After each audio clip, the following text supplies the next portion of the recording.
agradeço a presença de todos na nossa segunda mesa redonda de conservação e restauro. O pessoal de Pelotas está online, mas eles estão sem câmera lá, então não dá para passar nessas televisões, só é possível no monitor do computador. Tá? Então, eles vão ter que passar as perguntas pela internet, pelo e-mail? Pode ser? Você avisa, Tiago?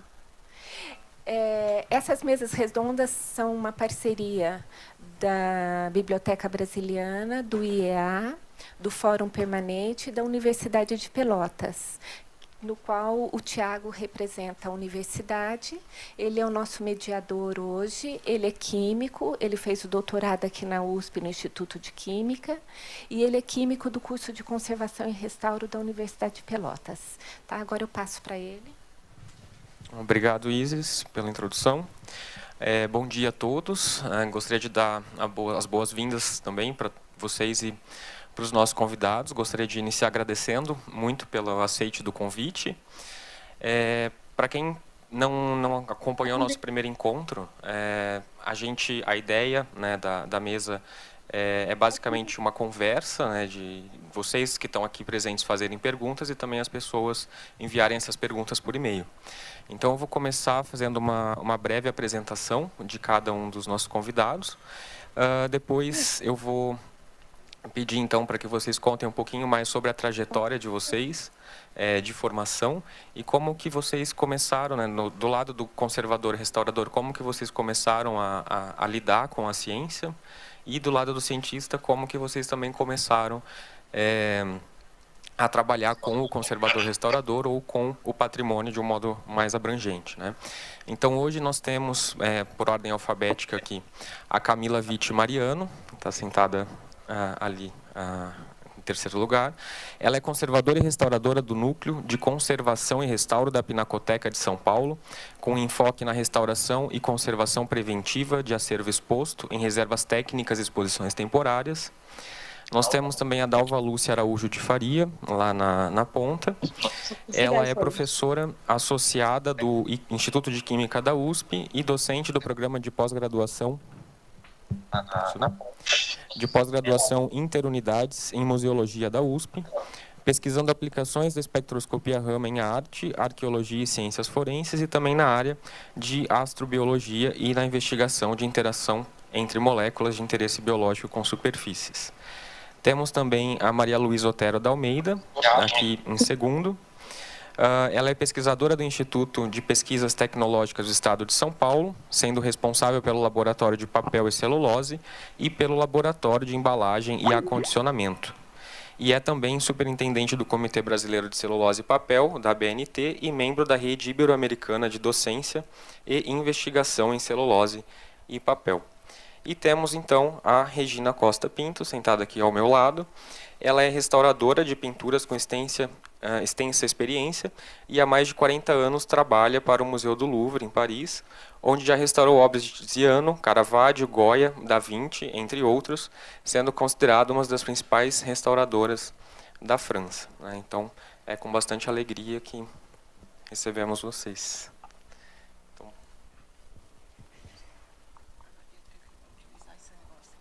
Bom dia, estou muito feliz de conhecê-los, de estar com vocês, porque é o primeiro contato depois de tantos anos, porque toda a minha vida quase foi lá na Europa, e agora essa ocasião de conhecê-los, de entrar em contato e saber um pouco do que se passa no Brasil em matéria de conservação e restauração de obras de arte. Tem que falar pertinho. Tem que falar pertinho. Agora sim? E então, para continuar um pouco, o meu percurso foi bastante simples. Eu me formei na Universidade de Madrid e fiz a Escola de São Fernando, logo depois o Instituto de Restauração de Obras de Arte, e estive também em Bruxelas, me aperfeiçoando, um curso em Bruxelas, alguns museus também ingleses, e logo passei concurso para entrar no Louvre, no Museu do Louvre, e ficar apta a restaurar os quadros do patrimônio francês. Agora, bom, passei para o concurso não por pistolão. E logo depois, já tenho 4 décadas que trabalho para o Museu do Louvre, e tenho uma formação, mas eu estou mais especializada em pintura de cavalete. E eu sei que o patrimônio brasileiro é constituído, na maior parte, de esculturas policromadas, né? Então, a minha experiência é pequena e eu não tenho muita experiência de escultura policromada e de outros campos, de outros tipos de restauro, porque nós estamos muito especializados. Na França, cada um faz uma parte da conservação e nós estamos numa estrutura onde trabalhamos em equipe. Quer dizer que tem o historiador, o científico e nós, os restauradores. Então, é um trabalho que não pode ser de outra maneira que trabalhar em equipe. O historiador, ele nos dá as informações, todas as informações sobre a história da obra, a procedência, o que foi publicado, tudo o que se sabe sobre a obra. Porque essas obras passaram por muitas mãos, né? E de modo que eles reúnem todas as informações e nos dão qualquer informação complementar que seja necessária. Quer dizer que é uma contribuição muito importante, porque temos fichas, às vezes, de séculos de tratamento das obras, todo o percurso, além do mais de que as obras europeias passaram por várias mudanças, como, por exemplo, na Segunda Guerra Mundial, todo o Museu do Louvre foi transportado para várias cidades e os restauradores ficaram em diversas cidades para esconder as obras dos alemães. E essas obras sofreram muito, porque ficaram acondicionadas em lugares que não eram apropriados, que tinha muita variação climática. Então, as obras sofreram. Tudo isso faz parte da história material da obra, que o restaurador tem que ser informado, para poder compreender. Às vezes tem levantamento de pintura, descolamento. Por quê? Porque houve variação e as condições climáticas não eram apropriadas. Então, a parte do historiador. Logo, o científico, ele nos dá muitas informações que são certamente complementares e preciosas, mas nós solicitamos à medida que temos necessidade de mais informações ou de informações complementares. E logo o restaurador, ele deve ter uma formação bastante completa, porque, por exemplo, o Louvre são diferentes escolas, diferentes épocas, diferentes pintores. Então, quer dizer que nós temos que conhecer os materiais constitutivos das obras, das escolas. Quer dizer que temos que ter o máximo de informações para poder escolher um tratamento adequado e poder melhor tratar as obras. Agora, nós geralmente, antes de ter em mão as obras, nós recebemos um dossiê de exames físicos, que é luz direta, luz rasante, infravermelho, ultravioleta e radiografia. A luz direta é muito importante, porque é o documento do estado da obra antes da intervenção do restaurador. De todas formas, é um documento e é imprescindível. Logo, o ultravioleta, que não dá grandes informações, mas nós podemos ver as irregularidades dos vernizes, alguns repintes, sobretudo com aglutinante aquoso. E também, às vezes, quando tem ataque de micro-organismo, a fluorescência geralmente ela é alaranjada. Quer dizer que com essas fotos, nós podemos já fazer uma muito boa avaliação do estado da obra. Aí, o infravermelho, que eu considero extremamente interessante, nós podemos ver, sobretudo nos primitivos, a obra no estado do desenho.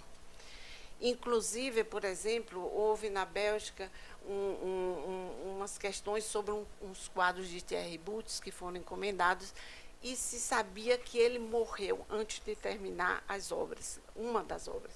Então, foi interessante porque nós pudemos ver, através do infravermelho e do desenho, a obra que não foi terminada por Thierry Boots, porque o desenho é uma escritura, não é isso? Então, vimos que o desenho do colaborador, que terminou a obra de Thierry Boots, justamente comparando o desenho de Thierry Boots com o desenho do aluno, do colaborador.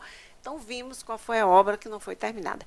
Quer dizer que o infravermelho, em muitos casos, nós podemos ter informações preciosas da escritura do pintor, que é o desenho. E, logo depois, outras informações são os repintes, e, às vezes, também podemos identificar os pigmentos através da foto infravermelho. Por exemplo, se numa foto o mantor, por exemplo, uma parte do vestimento de um personagem é vermelho e aparece branco na foto infravermelha, é o sulfeto de mercúrio, que é o vermelhão. Se, por exemplo, se trata de um azul, de uma parte azul na pintura e que aparece branco, então é o lápis lazuli. Quer dizer que tem várias informações que nós podemos ter sem utilizar nenhum método outro que a fotografia. Entende? Que nos dá muitas informações, de maneira que a infravermelho para nós é muito, muito, muito importante. E logo, não sei se talvez até eu esqueça de outras informações que pode se adquirir através da infravermelha. E logo vem a radiografia. A radiografia é importantíssima para nós, porque nós podemos fazer, com esses exames, um resumo ou um diagnóstico bastante detalhado do estado da obra, somente com os exames físicos. E a radiografia, ela pode nos dar indicações, por exemplo, de diferentes escolas, como o Louvre, tem muitas obras diversificadas. Então, nós podemos ver um modo de junção, por exemplo, numa pintura sobre madeira. Com a radiografia, nós podemos ver como foi cortada a madeira, se ela foi cortada de uma maneira estável, então os anéis de crescimento são bastante nítidos. Podemos ver se é uma madeira resinosa, podemos ver como foi feita a junção dessas planchas. Por exemplo, a pintura espanhola tem as toledanas, que só a escola espanhola praticava, que são espécies de pequenas madeiras que são introduzidas de uma maneira... como é que se diz? Não, inclinadas. Enviesada, e que só os espanhóis praticavam. Por exemplo, podemos ver, por exemplo, a filaça, que é uma fibra vegetal, que eles colocavam na preparação, só os espanhóis faziam isso, para amortizar o jogo das planchas, entende? E logo podemos ver as mudanças de composição. Às vezes o pintor, ele hesitava, então mudava a composição. Então o restaurador pode confundir com uma repintura. E, no entanto, é o próprio pintor que repintou, entende? Que mudou a composição. Então, uma série de informações importantíssimas. Agora, claro, quando existe, por exemplo, o branco de chumbo, aí nós, como é o caso da Gioconda, então fica misterioso, porque nós não podemos ter as informações completas.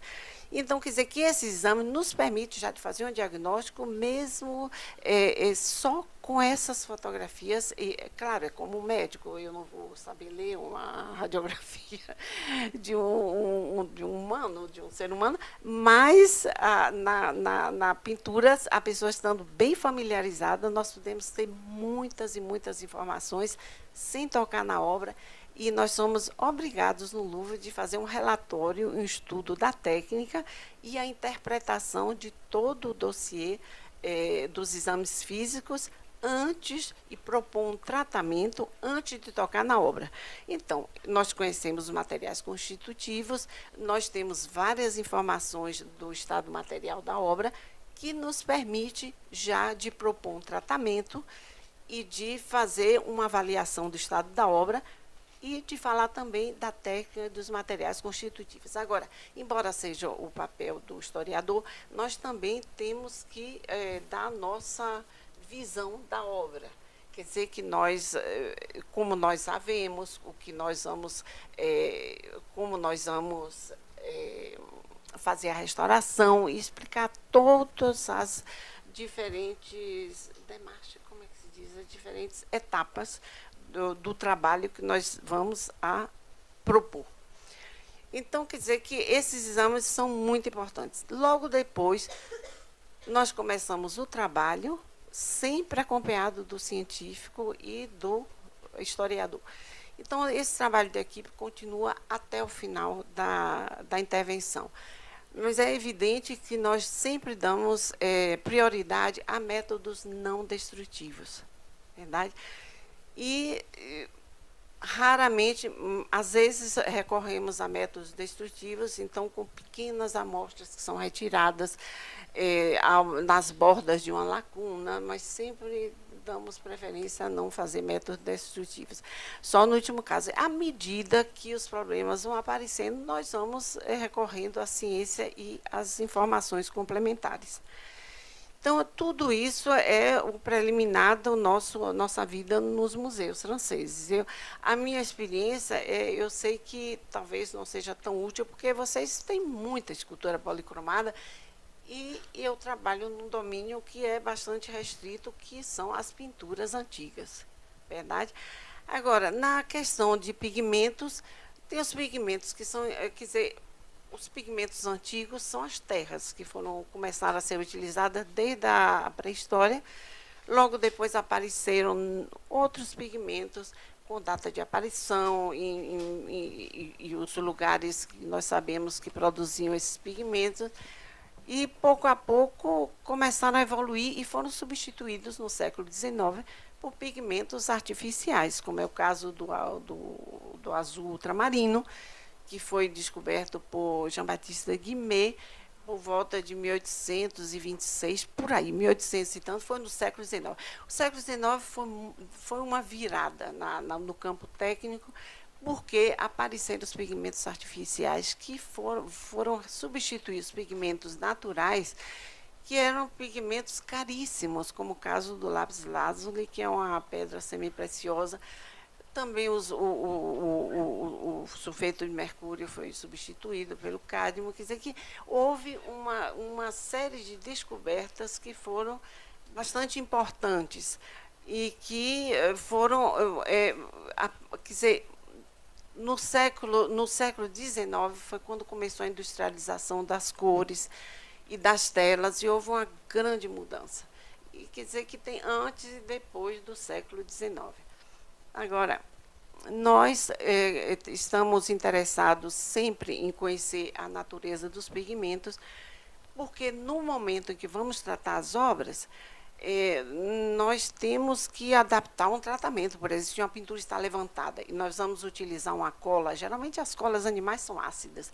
Então, o que acontece? Pode branquear, por exemplo, o lápis lazuli, e é irreversível, quer dizer, é um prejuízo para a obra, é uma deteriorização da obra, né? E todos os pigmentos é bom, nós gostamos de ter informações para poder adaptar o tratamento aos materiais constitutivos, não é isso? Então, essas escolhas todas, tudo é interligado, e são informações que nós necessitamos para poder tratar as obras. Então, bom, eu acho que eu resumi um pouquinho o que nós fazemos no nosso cotidiano nos museus, e somente limitado às pinturas, porque eu só faço pintura, atualmente só me dedico a pinturas antigas.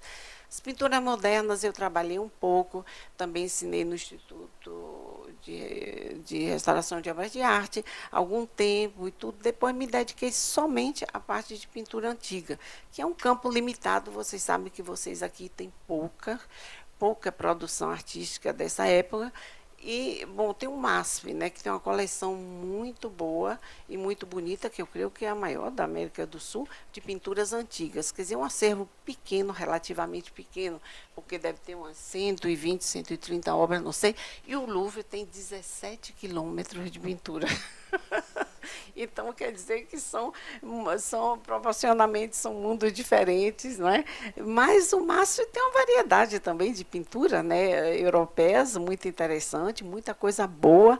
E graças a Silvia Meira, que é conservadora do patrimônio, que eu conheço desde tantos anos na França, que estudou lá também. Então, eu vim tratar uma pintura do Cranach, que é uma pintura maravilhosa, que é uma das poucas pinturas que tem certeza que foi do Cranach, que fez nas suas próprias mãos, porque Cranach tinha um ateliê muito prolífero, então ele às vezes nem tocava, né, nas obras, mas esse quadro, por sorte nossa, é um retrato de um noivo. Antigamente se fazia o retrato do noivo, mandava para a noiva conhecer o noivo, né, aqueles casamentos arranjados. E então esse é um jovem noivo da família de Rava, de Meissen, e que foi pintado pelo Cranach, e é um quadro bastante interessante. No ano passado, também através da Silva, que intermediou com a Fundação Schiavarelli, eu vim também tratar de um quadro de Cézanne, quadro também super interessante. Quando você chegou na exposição do Museu de Orsay, do Cézanne, a primeira coisa que ela viu foi o nosso Cézanne, porque é uma pintura muito interessante no campo da história da arte. Porque nós vemos uma parte já concluída, logo depois se vê a preparação e logo se vê o desenho, porque foi um quadro que ficou inacabado. Então, nós vemos todas as faces do processo criador do Cézanne. Então, nós temos obras também muito, muito interessantes no MASP, e foi uma oportunidade muito boa porque de encontrá-los e saber do que se passa no Brasil também, porque eu lá estou muito isolada e sem contato com vocês, então foi uma ótima oportunidade. Agora, bom, eu fico à disposição, não sei se interessa saber algo mais sobre o que eu faço, e estou muito feliz de estar aqui com vocês. Muito obrigada.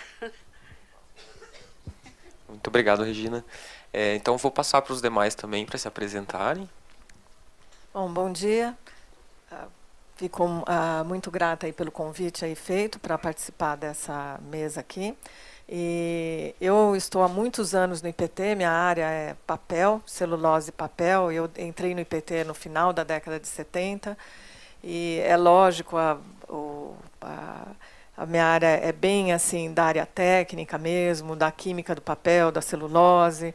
Então, não sou restauradora, mas eu acho que a Regina aqui falou uma coisa muito certa, que a parceria entre áreas, né, a científica, a história e a de restauração é muito importante para se fazer um trabalho assim bom, né? Lidando com papel, é lógico, e estando nossa história, grande parte da nossa história nesse suporte, então, obviamente, a gente sempre tem muita demanda lá no IPT relacionada à parte de conservação e de restauração. Então, como a Regina também falou, quer dizer, a gente atua quando é demandado, né? Então, é bem essa atuação. Por outro lado, a gente também faz algumas pesquisas automotivadas simulando. Então, simulando tratamentos em folhas de celulose, só com celulose, para ver como se comporta o polímero, principalmente em situações de envelhecimento ou de radiação, aí como cobalto, né, 60 para matar os fungos presentes. Então, a gente faz também essa pesquisa automotivada. Então, basicamente, é isso. O que a gente acaba fazendo, né? Passo, então, a palavra para o seguinte aqui. Bom dia, obrigada pelo convite, Thiago. Bom, a minha formação aqui, comecei no Secor em 2005, finalizei em 2006. O curso ainda era de especialização, eu fui da última turma desse curso. Então, a bagagem das pessoas que foram para esse curso já eram pessoas graduadas, né? Você tinha pessoal da arquitetura, da artes plásticas, história, química, o que traz um enriquecimento grande para o curso, mas, ao mesmo tempo, é um tempo curto, apesar de ser um curso integral, né? Foi um tempo curto. Nós trabalhávamos principalmente com suporte em papel, pintura e a escultura policromada, né, que é o mote de Minas Gerais. Tivemos muito contato com o LACICO, que é o Laboratório de Ciência da Conservação, que é gerenciado pelo Luiz Souza, né, professor Dr. Luiz Souza, que foi nosso professor de Química também. E o contato também com os técnicos do laboratório. Então, a metodologia de restauração que foi nos ensinada passou pelo imageamento das obras, né, as luzes especiais, luz UV, rasante, etc., a radiografia, cortes estratigráficos, alguns ensaios químicos também para definição dos aglutinantes, mas é basicamente por essa linha, né. Em 2007, eu vou trabalhar na Pinacoteca, no Núcleo de Conservação e Restauro. Hoje em dia, somos 6 restauradores. Na época, nós éramos 7 restauradores, né, com formações diferentes, enfim. E o processo de restauração, basicamente, ao longo desses anos, a gente não tem dentro do museu uma equipe de cientistas que possa nos dar um suporte, né, nem equipamentos para as análises. A gente faz o básico, que precisa ser feito. Então, também o uso de luzes especiais, análise organolépticas ou por microscópio. E então, a gente precisa formar parcerias com as instituições de ensino e pesquisa. Ao longo de mais ou menos 15 anos, a gente começou essas parcerias. São pontuais, também não dá para dizer que a gente consegue fazer análise de todas as obras do acervo antes da restauração. Eu acho que o Instituto de Física da USP é um dos principais parceiros e essa parceria já vem de longos anos. Mas a gente também já fez várias parcerias com o IPT, com o IPEM, com a Escola de Artes, Ciências e Humanidades da USP e com o Senai também. Eu fui contratada, na verdade, para trabalhar mais na reserva técnica e com conservação. Então, assim, fiz alguns restauros pontuais, mas a lida mesmo da restauração fica com o pessoal que está ali dentro do núcleo de conservação e restauro, né. Em 2012, eu decido, então, expandir minha formação e presto o mestrado na escola, na UFMG, né, junto com o Luiz Souza como orientador, porque nós tínhamos uma demanda de uma obra formada por poliéster e fibra de vidro, da artista Niki de Sanfali, que é uma fonte das Nanás, né, que está hoje exposta, continua exposta na Pinacoteca desde 98. E isso suscitou para mim, enfim, uma curiosidade quanto ao restante do acervo em plástico na Pinacoteca. Então, eu parti para essa linha. Assim, eu levantei tudo que a gente tinha de obras que continham material plástico, mas enfoquei para o mestrado, o meu enfoque foi a Niki, né, a obra da Niki. Já terminando o mestrado, finalzinho de 2012, lá para outubro, a gente decide fazer uma jornada técnica de plásticos. Convidamos profissionais da área de conservação e restauro para que viessem discutir conosco, enfim, tudo em cima do acervo da Pinacoteca, obviamente. Essa jornada técnica consistiu de 2 etapas. A primeira etapa, eu trabalhei com a Patrícia Schossler, que é química e especialista em polímeros. E ela me ensinou muita coisa de testes físico-químicos, e isso implica em remoção de amostras, né, de obras, como tentar identificar o polímero base de algumas obras. E o que a gente não conseguiu fazer com esses testes físico-químicos, a Patrícia depois, então, deu sequência com análise com FTIR, na Universidade do Rio Grande do Sul.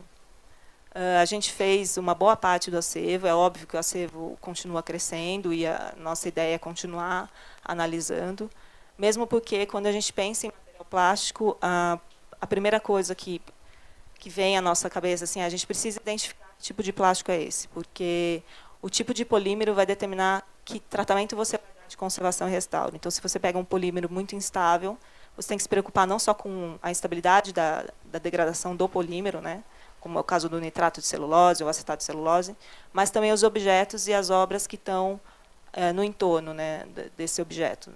Então, é uma condição primordial, assim, é fazer a análise desses materiais. Como eu estou aqui também sentada falando em nome do laboratório, eu queria citar duas produções, e uma está sendo finalizada, né, dois mestrados, na verdade, de restauradores que trabalham com a gente lá. Uma é a Priscila Alegre, que está aqui. Ela fez, em 2014, o mestrado dela em cima de 3 casas-museus.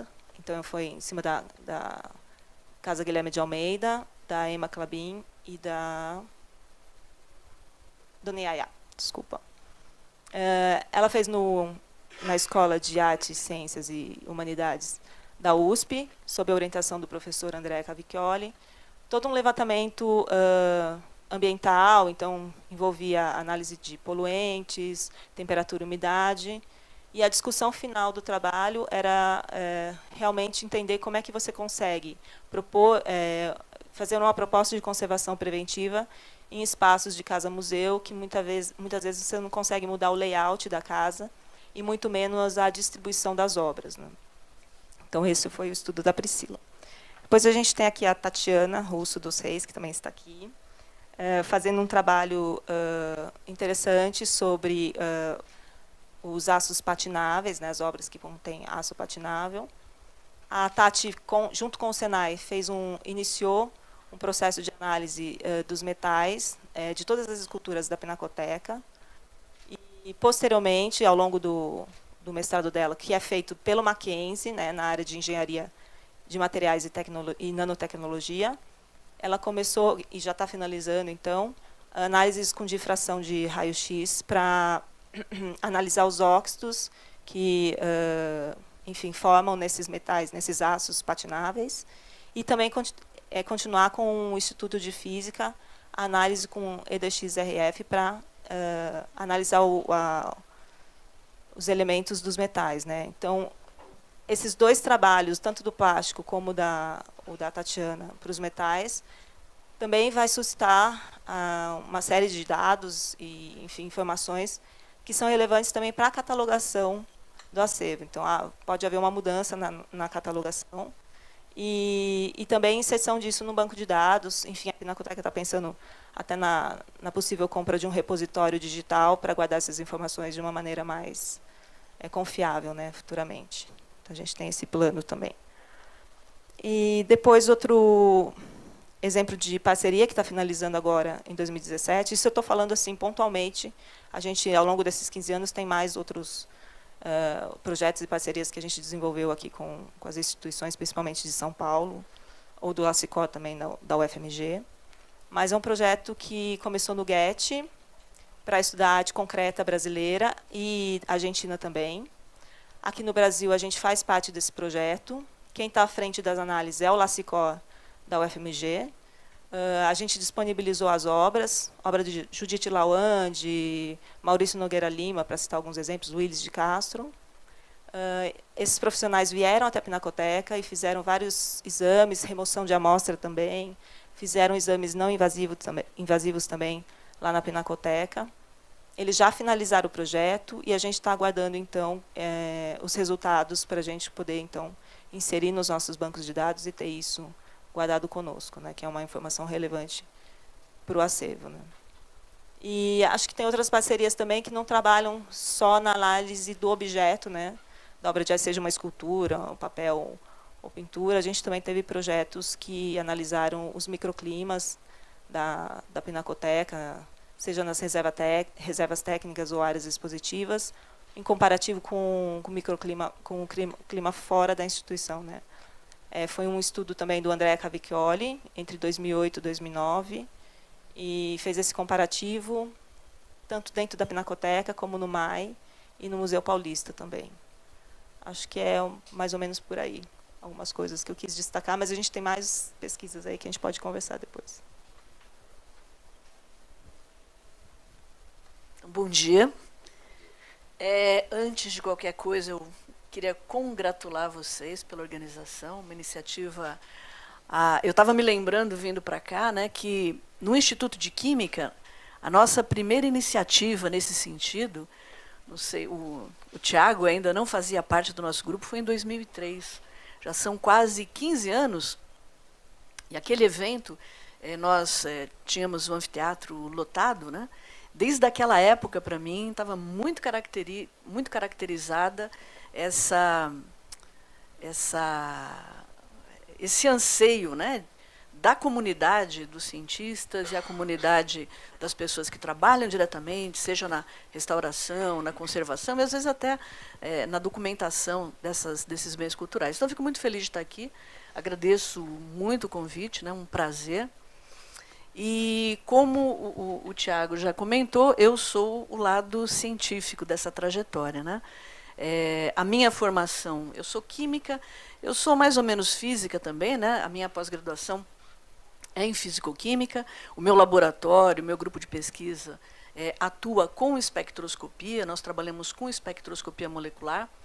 E como já foi dito aqui, o meu interesse principal, né, é fazer a caracterização, obter as informações de modo não destrutivo dos bens culturais, né? Não adianta, às vezes, os cientistas, eu sempre falo isso, e está perdendo um pouco o sentido, né? Às vezes o cientista ele se sente um pouco o pai ou a mãe da técnica que ele usa, ele acha que aquela ferramenta vai resolver todos os problemas do universo. Então, felizmente, essa postura vem mudando, porque, por outro lado, também, a comunidade de conservadores, as pessoas mais ligadas à história da arte, mais ao lado, né, de humanas, também tinham um pouco essa visão do cientista, né? Aquela pessoa que olhava o quadro e resolvia todos os problemas com uma análise rápida. Eu tenho um livro que eu li na minha infância, eu nunca esqueci uma frase dele, é um livro que chama As Aventuras de Tibiquera. E Tibiquera é um índiozinho que está na praia, eu sempre me lembro disso, ele está na praia assim, conversando, né, com o mentor dele, se eu não me engano era o Anchieta, e aí o Tibiquera pergunta, né, para ele sobre as estrelas, e o Anchieta fala, são mundos, Tibiquera, né? Cada vez que eu olho uma obra de arte do ponto de vista químico, eu tenho exatamente a mesma percepção, são mundos. Dificilmente você consegue fazer uma análise e dar uma resposta assim. Eu gostaria muito, né?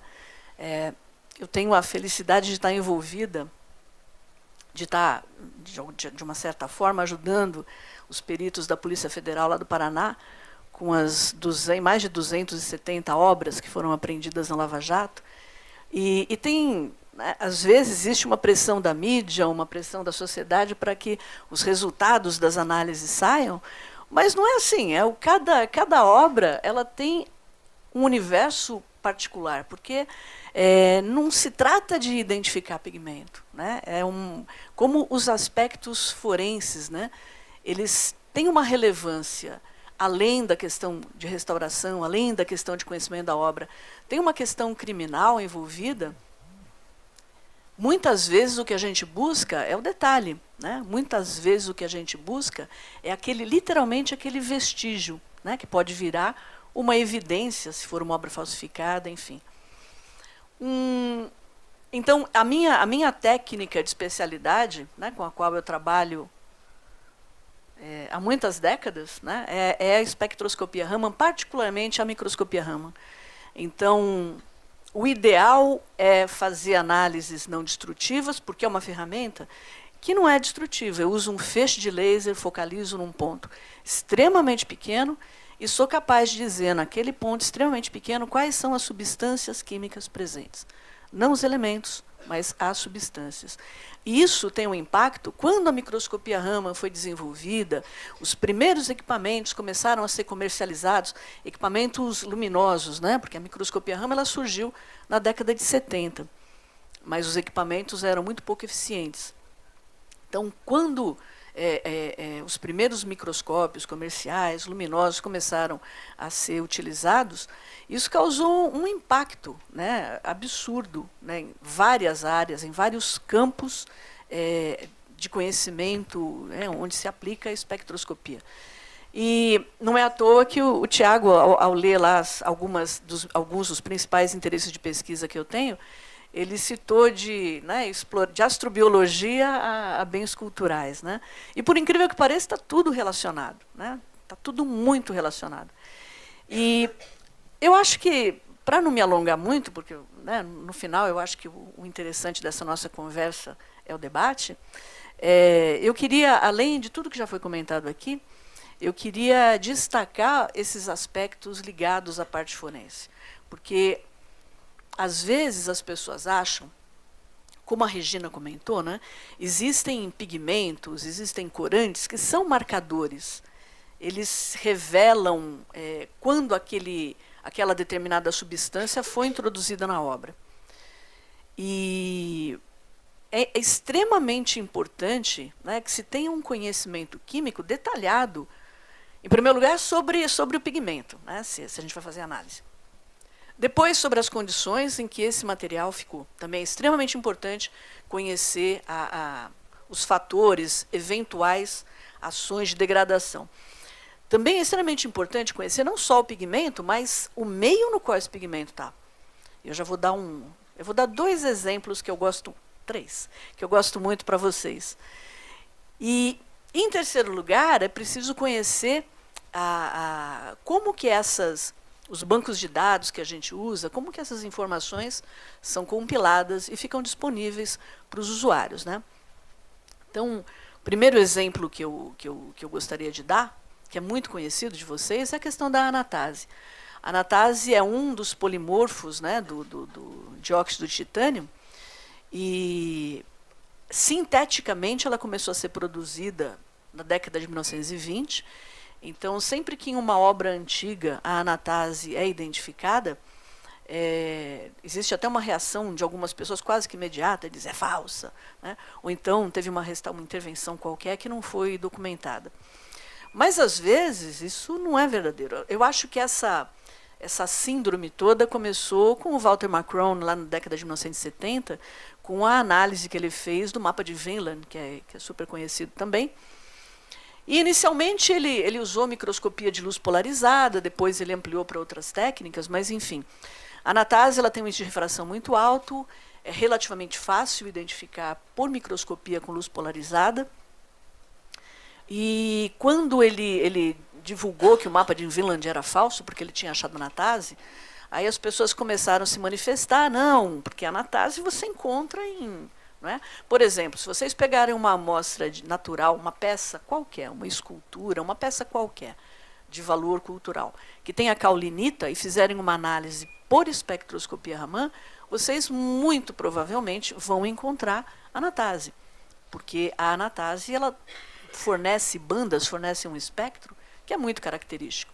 Isso não quer dizer que aquela peça seja falsa, porque esses óxidos de titânio são fases minerais presentes em minerais como caulinita, né, apatitas, carbonatos, enfim, é muito comum. E se você usa a microscopia Raman, essa espécie química em particular, ela dá bandas muito intensas. Então, se tiver em concentração extremamente baixa, um contaminante, você vai ver aquelas bandas com uma intensidade enorme. Então, a segunda parte, né, do Walter Macron, ainda, né, já no final da vida dele, ele falou, tá bom, então, não é anatase, é a forma da anatase. Porque se fosse um mineral triturado, as partículas seriam irregulares, mas a anatase sintética, ela tem partículas redondas com tamanhos que variam de 120 a 180 nanômetros. Né? Então, pois bem, também na comunidade as pessoas usam muito a conversão de anatase em rutilo como indicador, quem trabalha com cerâmicas, né? Como indicador de temperatura, de aquecimento. E aí o lado químico me chamou para investigar isso, né? E nós mostramos, tem alguns trabalhos já que a gente já produziu sobre isso. Em primeiro lugar, a gente mostrou que se a anatase estiver presente em concentração baixa, anatase natural, você pode aquecer por 12 horas a 1.200 graus, que não vai formar rutilo. Então, o fato de você achar anatase num material cerâmico não quer dizer nada. E a segunda coisa é que em caulinita natural nós identificamos partículas redondas com essas dimensões que o Walter Macron falou, nas dimensões que ele falou e com o formato que ele falou. Então, fazendo microscopia eletrônica com EDS, você vai nas partículas redondas nessas horas é bom ter um aluno de iniciação científica, porque, coitado, ele ficou lá horas procurando.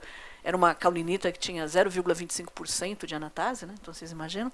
Mas as partículas redondas que ele encontrou, ele ia analisar. As partículas redondas tinham titânio, as partículas hexagonais, né, que eram da caulinita, não tinham.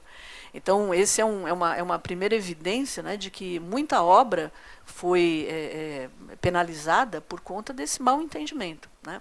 E eu acho que essa é uma contribuição importante que químicos, né, podem dar, o entendimento de propriedade dos materiais, né? Partículas muito pequenas têm uma energia de superfície, no caso da anatase do rutilo, diferente de partícula grande. Então, tem que conhecer a propriedade de nanopartícula para fazer esse tipo de afirmação. Então, eu também lembro, né, a Regina pode confirmar, porque eu não sou restauradora, o que eu sei eu aprendo com vocês, né? Mas muitas obras, tem, por exemplo, eu estou envolvida com uma pintura, né, do Alex, que muito provavelmente é uma pintura feita pelo Modigliani, um estilo totalmente diferente. E, ao longo da trajetória da gente de análise, ele encontrou, em primeiro lugar, um trabalho, um relatório de um grupo de italianos, né, Alex, que usou fluorescência de raio-x para caracterizar várias pinturas reconhecidamente feitas pelo Modigliani. E se vocês lerem o relatório, vocês vão lá e vão encontrar, entre os elementos químicos, porque ele usou fluorescência de raio-x, que ele detectou, está lá o titânio. Então, uma pessoa mais desavisada falou, opa, titânio, como é que titânio está nas obras do Modigliani? Modigliani morreu em 1919, né? Então foi antes do início da produção comercial, então não poderia ter. Só que na preparação de tela, por exemplo, se você faz a preparação de tela artesanalmente, se você usa uma caulinita para fazer as camadas de preparação, muito provavelmente essa caulinita vai ter anatase, né? Então, o fato de você identificar, de novo, e principalmente por microscopia Raman, porque a anatase dá um sinal muito forte, não quer dizer absolutamente nada. Um outro exemplo que eu queria dar para vocês é que, às vezes, a gente tem a impressão que todo mundo... Eu, na verdade, quando comecei a trabalhar com isso, em 1900, na verdade, foi uma demanda motivada pela Yara Petrella, né, lá do Museu Paulista. E ela, na verdade, no mestrado dela, ela tinha interesse em fazer umas caracterizações de umas obras, de umas pinturas do Benedito Calixto. E foi mais ou menos aí que começou, isso é metade de 1995. Né? Faz tempo já, né? Esses cabelos brancos aqui já andaram por muitas pinturas. E, naquela ocasião, eu imaginava que havia um grande interesse de todo mundo em fazer análise. Né? Eu imaginava que com os resultados super legais que nós estávamos tendo, né, que aí as portas de todos os grandes museus e de todos os grandes colecionadores se abririam. E a gente vê que não é bem assim. Né? E não é bem assim porque existe um risco muito grande de que a análise que você faz não dê exatamente aquilo que o responsável espera que dê. Né? E isso é um problema muito sério. Talvez a Regina possa me corrigir se eu estiver errada, mas eu me interessei muito pelo Salvator Mundi, que foi vendido agora por aquela fortuna. Né? E até onde eu sei, nenhuma análise química foi feita nele. É super misterioso. É uma obra considerada pelos conservadores como uma obra do ateliê de Leonardo. E eu já tive, nas minhas mãos, uma espécie, não foi réplica, mas um mesmo Salvatore Mundi, e todo mundo considera, salvo os comerciantes e os leiloeiros, quer dizer, pelo visto é uma obra de ateliê. A produção de Leonardo é tão limitada, né, que a produção é pequenérrima, e a maioria estão no Louvre. Agora, todo mundo pensa, agora os especialistas, alguns que não estão do lado comercial, pensam que realmente é uma obra de ateliê. Bom, não deixa de ser interessante. Desculpe. Não, imagina. Mas o que me chamou a atenção é que é o fato de não ter sido feitas. Essas análises todas que você citou, que eu citei aqui, até onde eu sei não foram feitas, ou pelo menos aquelas partes que permitem, né, fazer a caracterização. Agora, se eu tivesse uma obra que potencialmente poderia ser vendida por 450 milhões de dólares, nem eu ia querer. Você já imaginou se um louco fala, não é?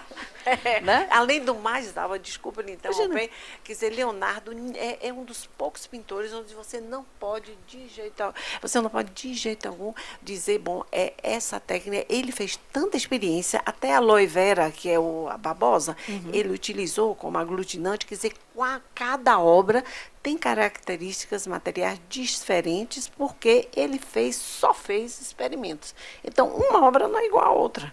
Quer dizer que você imagina a dificuldade de poder, pelo menos, dizer, bom, é a mesma paleta, ou é a mesma técnica, a mesma maneira de pintar. Ele variou, ele só fez experiências, né? E deixou os quadros todos sem terminar. O São João Batista, que eu restaurei, está sem terminar. A Santana, ele não terminou, quer dizer, ele era um hobby, né? Porque ele fez tanta coisa na vida e a pintura foi um hobby, né? Isso quer dizer que, bom, é um campo bem delicado, né? Totalmente. E vocês imaginam que isso está por aí, né? Desde que ele fez, os materiais vêm sofrendo degradação. Bastante. Então não adianta você querer identificar a composição moderna, você tem que entender o que se passou. E isso não é trivial. Por isso que eu falei que são mundos. São mundos, sim. Então, os outros dois exemplos que eu queria dar para vocês, é de um colecionador particular. Eu não faço análises, eu não cobro, e também não faço análise para colecionador particular. Só quando tem um desafio acadêmico, só quando eu acho que aquilo vai gerar algum conhecimento que vai beneficiar todo mundo, né? E um colecionador particular veio até mim. Eu tenho tempo de contar essas historinhas, Thiago. Eu prometo que que serei breve. Eu gosto tanto, e quando eu vou em evento científico, geralmente eu tenho que mostrar os dados. Então eu não posso contar a história direito. Aí é a minha chance aqui.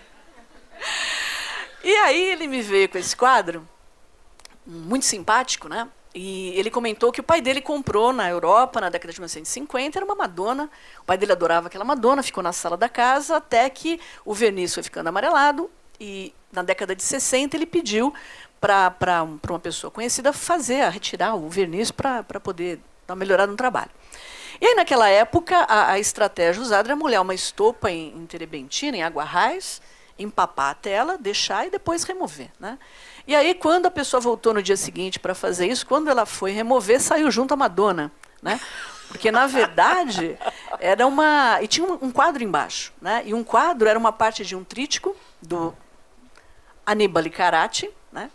E aí fomos analisar. Ele era uma pintura pequenininha e nós colocamos sem problema nenhum debaixo do microscópio, deu para analisar. E é muito interessante porque, assim, de novo, os pigmentos são todos concordantes com a paleta, que era conhecida da escola do Carracci. Mas mais do que isso, né, tem um amarelo meio alaranjado que a gente encontrou, era uma espécie, o espectro era muito alargado, muito feio. E eu falei, gente, isso aqui parece um realgar, né, um ouro pigmento, mas está estranho, está alargado. E aí, de novo, né, os nossos santos alunos de iniciação científica, eu sempre falo que cientista nenhum faz nada se não são os alunos, né? O Thiago, uma boa parte da minha produção nessa área saiu das mãos desse menino. E a gente não consegue fazer nada. Aí eu coloquei uma aluna, porque eu estava convencida que aquele pigmento tinha sido produzido a partir do mineral por trituração extensiva. Aí tinha uma aluna que queria fazer iniciação comigo, eu falei, estou interessado nesse pigmento, você quer? Aí a gente arrumou, com uma colega da Geociências, a gente arrumou um pouquinho do pigmento natural e ela ficou triturando lá, né? Alguma coisa como 40 horas de trituração depois, manual, né? A gente fez o espectro e encontramos exatamente o mesmo padrão espectral. Foi uma amorfização por conta do processo manual de trituração. Então, eu digo assim para vocês, dificilmente alguém que vai fazer uma obra falsificada vai usar essa estratégia, né? Então, eu tenho, assim, convicção de que é daquele período. Qual que é o problema? O problema é que existe uma obra igualzinha lá na Galeria de Arte Antiga, em Roma. É igualzinha. E foi recentemente restaurada. Então, as questões são tão complexas, né? Porque os grandes mestres tinham os seus cursos, eles ensinavam muito frequentemente, os alunos reproduziam obras deles. Como você sabe o que é verdadeiro? Como você sabe quem é verdadeiro, né? Eu estava lendo uma reportagem de novo, né, sobre o Salvator Mundi, e a questão com os grandes mestres, né, com as obras antigas, hoje em dia, para eles, não é nem se é autêntico ou não, é o quanto é autêntico, se for, né? Porque passou por tanta coisa. E para finalizar, né, tem ainda no contexto da espectroscopia Raman, tem umas obras, né, é um livro, perdão, religioso que tem umas iluminuras. E eu sempre cito esse exemplo porque para mim é muito emblemático, né? E o que dava valor, né? Essas obras orçadas em $1 milhão, né? Para vocês terem de libras, para vocês terem uma ideia, porque elas eram os únicos livros religiosos que tinham anjinhos negros, né? E valia uma fortuna. E aí convidaram o professor Robin Clark lá do University College de Londres para fazer a análise. E quando ele fez a análise, ele descobriu que não era negro coisa nenhuma. Com o tempo, o vermelhão, né, que era sulfeto de mercúrio, vai reagindo com o chumbo do branco e vai formando sulfeto de chumbo, que é preto. Então, vocês imaginam, né, o que aconteceu com o preço dessa obra, porque eram anjinhos rosados, né, que viraram, né, que ficaram pintadinhos. E o outro exemplo que eu posso dar para vocês, que envolve o mesmo professor, né, não é perseguição, mas é porque ele deu contribuições importantes, é que um dos marcadores, né, que a gente trabalhou ultimamente chama amarelo da Índia. O amarelo da Índia ele tem uma história muito legal, que eu vou pular, mas, a princípio, eu não acredito, mas reza a lenda que esse pigmento é extraído da urina de vacas que foi alimentada só com folhas de manga. Eu não acredito nisso. Mas era feito numa região específica da Índia, né? E aí o espectro Raman desse pigmento, ele está lá na biblioteca, né? Qualquer um pode acessar lá no site do professor Clark. E ele usou esse banco de dados dele, de novo na Biblioteca Britânica, tinha também uma série de livros lá do século XVI, se eu não me engano, livros persas, e tinham também uns desenhos coloridos. Ele foi analisar e ele falou, olha, está vendo? Confirma, porque o amarelo da Índia, o período de produção dele foi do século XV até o final do século XIX, quando teria sido proibido, banido, por causar sofrimento nas vacas. Então, na verdade, no século XIX, final do século XIX, em 1884, foi introduzida tartrazina.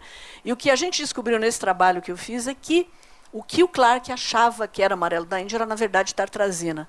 Esse livro é do século XVI, foi encontrada a tartrazina, que foi inicialmente sintetizada pelo Ziegler, um alemão, em 1884. Então, aquelas obras, né, eu duvido que elas tenham sido restauradas, se foram, foi uma coisa mais recente. Agora, o que foi usado para dizer que aquelas obras eram verdadeiras era falacioso, porque ele não é um marcador de pigmento antigo. Então, para concluir os meus comentários, né, esse é um universo fascinante e muitas vezes as respostas elas não vêm rápido. Muitas vezes a gente tem que fazer simulações em laboratório, porque para mim, sinceramente, o que interessa é entender como que as substâncias se comportam. E a partir daí você tem esse universo todo de aplicação. Se a gente vai fazer um uso forense disso, porque eu sempre falo, qualquer falsário que tenha um bom domínio de técnica, que tenha um bom conhecimento de história da arte, ele vai usar os pigmentos do artista que ele está falsificando, né? Todo mundo conhece as histórias, né? Tem um livro muito legal que chama Eu Fui Vermeer, né? E onde o Alex me deu um exemplar desse livro.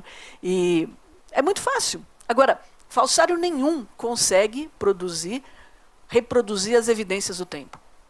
Se você tentar acelerar o envelhecimento, isso vai deixar marcas muito claras para aquelas pessoas que sabem procurar as marcas, né? Então, de novo, agradeço, me coloco à disposição. É um prazer muito grande estar aqui. Desculpem se eu falo muito. Bom, muito obrigado, então, a todas. Nós temos uma primeira pergunta lá de Pelotas. Depois daqui, quem quiser fazer perguntas também, por favor. A pergunta é a seguinte: por vezes, especialmente quando o profissional trabalha em ateliê, o conservador-restaurador intervém sustentando-se no empirismo, a partir da experiência. E a pergunta é como ter acesso à ciência para o patrimônio nesse mercado cujo locus está fora das instituições? Então, como que o conservador-restaurador poderia ter acesso a essa instrumentação? Eu gostaria que você... a Maria Luísa e a Dalva complementassem isso também, falando um pouco das diferenças entre as instituições, né, pelos perfis, e no caso da universidade, como que esse acesso pode se dar tanto pela questão técnica, numa central analítica, ou pela questão da pesquisa, como a Dalva falou também. E se a gente puder comparar com como isso funciona também lá na França. Assim, o problema do privado e das instituições públicas. Na França, praticamente É impossível, porque o museu não dá nenhuma informação ao privado, quer dizer, ele fica totalmente desmunido, se diz desmunido, eu fico nervosa porque eu falo errado, é um desastre, falo baiano e ainda falo português errado, eu fico toda nervosa, me policiando. Pois é, então quer dizer que na França é muito separado o privado, porque tem um problema de corrupção, um problema de influências, vai mudar o valor das obras, se está proibido. Um conservador não pode se manifestar nunca sobre a autenticidade de uma obra. Nós mesmos, restauradores, não podemos, não se pode fazer expertise, porque vocês sabem, vai porta fora, como lá se diz, quer dizer, é proibido, mas é muito estrito mesmo. Então, o privado fica totalmente desprotegido. Às vezes tem laboratórios que fazem análises privadas, mas, quer dizer, isso tem que ter o historiador, tem que ter uma interpretação dos dados, porque não se pode, de uma maneira sistemática, dizer que um quadro é de tal ou tal pintor, ou nem de tal escola. O que se pode, às vezes, datar. Às vezes, anterior ao século XVII, como o azul da Prússia aparece no século XVII, o branco de chumbo, de zinco, que aparece em 1860. Então, esses pigmentos que, às vezes, só aconteceu uma vez na minha vida que eu pude identificar um pigmento que estava num quadro que estava atribuído ao século XVII, foi encontrado branco de zinco na preparação, então é impossível que esse quadro seja do 17. Mas, normalmente, quer dizer, a ciência, ela contribui e muito, mas é uma parte de informações, quer dizer, ninguém pode, de uma maneira sistemática, identificar um pintor, bom, ou uma escola, quer dizer, bom, uma escola ainda são resultados grosseiros, né, de uma maneira geral. Então, para lhe dizer que na França nem se fala, quer dizer, o privado ninguém quer saber, nem tomar conhecimento, quer dizer, eles ficam, entende? É como o caso mesmo do quadro de Leonardo e tudo isso, não entrou em laboratório e ninguém quer saber, e o pessoal de museu é um mundo à parte. Agora, isso é muito francês. Eu não sei, por exemplo, os americanos, eles têm muito mais possibilidades, eles vendem quadro, negociam, entram em contato com os comerciantes, a passo que na França ninguém quer saber de um comerciante. Quer dizer que são atitudes muito diferentes, né? Mas eu sei que lá, em todo caso, eu vou passar para a Dalva e para vocês, é impossível, entende? Quer dizer, são mundos à parte, ninguém pode se manifestar, nem saber, e está proibido para evitar a corrupção. Então, quer dizer que o valor das obras, Deus dará, né? Então, bom, a primeira parte da pergunta, ela falou em acesso, né? Como ter acesso. Bom, no caso do IPT, que é o Instituto de Pesquisas Tecnológicas, é uma empresa governamental. E ela é aberta e bastante flexível. Qualquer um tem acesso a chegar lá e perguntar, e analisar, e pedir análise, né? Ela tem parte do serviço que é cobrado, e tem parte de serviço que a gente não cobra, justamente quando é para a universidade. Então, às vezes, o privado, o acesso... Mas, por outro lado, a gente tem um parque, são 38 laboratórios, complexos laboratoriais, né, de diversas espécies. O meu, no caso, a minha especialidade é papel. Mas tem outras especialidades lá no IPT, tem a geologia, a parte da geologia, de pigmentos.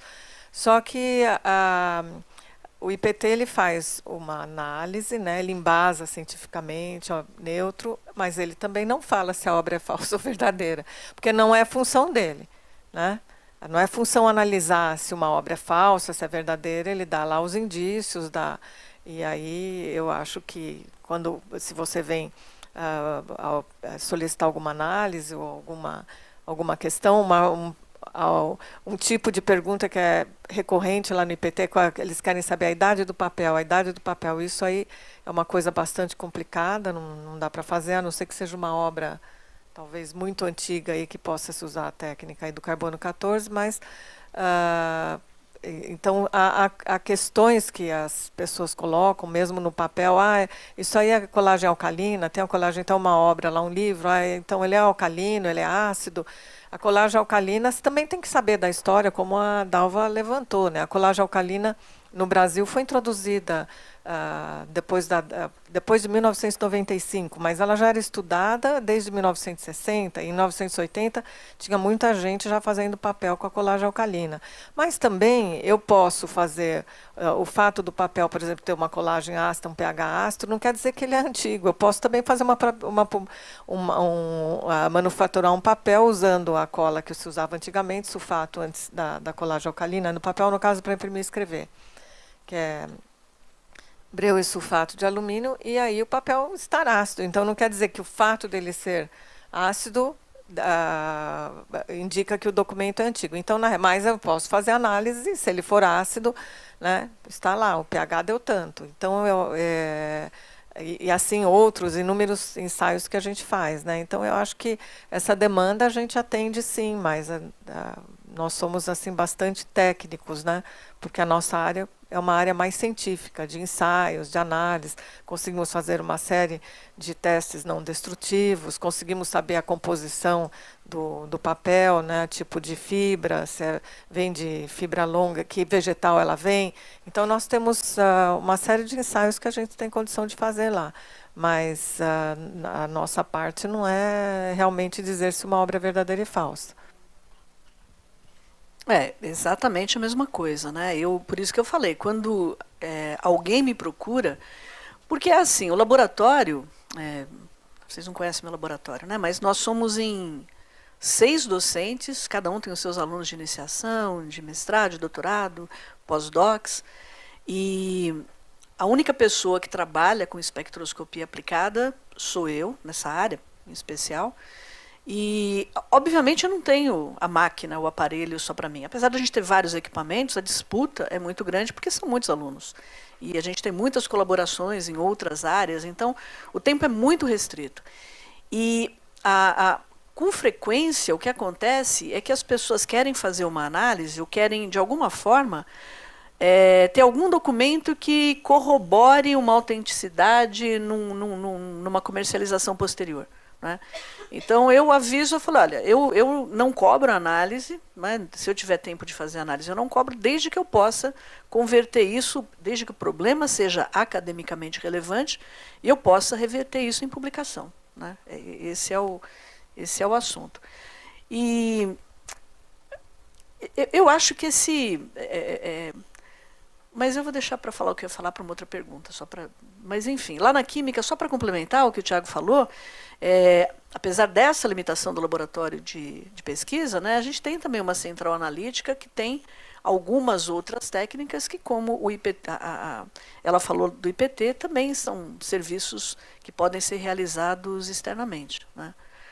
Agora, de uma maneira geral, a gente não tem, em alguns lugares, né, no exterior, existe isso. Existem empresas que prestam serviço para pessoas que têm esse interesse nesse tipo de análise, né? E são empresas privadas. E eu ia comentar, acabei esquecendo, né, mas para vocês terem uma ideia, certamente as empresas, né, que fizerem essas análises seriamente, elas com certeza devem ter um microscópio Raman, sempre exijam isso.